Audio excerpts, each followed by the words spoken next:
বাংলাদেশের pace bowling তাণ্ডবে ডারউইনে কাঁপছে অস্ট্রেলিয়া। ২৩ বছর পর অস্ট্রেলিয়ার মাটিতে টেস্ট খেলতে নেমেই ইতিহাস করার ইঙ্গিত দিল টাইগাররা।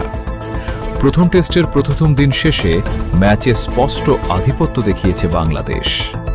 অস্ট্রেলিয়ার ডারউইনের মারারা স্টেডিয়ামে শুরু হওয়া ২ ম্যাচের টেস্ট সিরিজের প্রথম ম্যাচে টস জিতে ব্যাটিংয়ে নেমে মাত্র ১৯৮ রানে অল আউট হয়ে যায় স্বাগতিক অস্ট্রেলিয়া।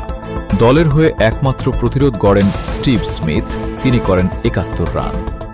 বাংলাদেশের হয়ে অসাধারণ বোলিং করেন হাসান মাহমুদ। ক্যারিয়ার সেরা বোলিংয়ে তিনি নেন ৬ উইকেট ৫৫ রানে। টেস্ট ইতিহাসে অস্ট্রেলিয়ার মাটিতে এটি কোনো বাংলাদেশি পেসারের সেরা পারফরম্যান্সগুলোর একটি। তাসকিন আহমেদ ও এবাদত হোসেন দুটি করে উইকেট নিয়ে দারুণভাবে সঙ্গ দেন। জবাবে ব্যাট করতে নেমে প্রথম দিন শেষে বাংলাদেশের সংগ্রহ ১ উইকেটে ৯৬ রান। দিনের শেষ পর্যন্ত অপরাজিত আছেন মমিনুল হক ৩৫ রানে এবং তানজিদ হাসান ৩২ রানে। তাদের অবিচ্ছিন্ন ৬০ রানের জুটি বাংলাদেশকে শক্ত অবস্থানে পৌঁছে দিয়েছে। প্রথম দিন শেষে বাংলাদেশ অস্ট্রেলিয়ার থেকে মাত্র ১০২ রানে পিছিয়ে রয়েছে এবং হাতে রয়েছে ৯টি উইকেট।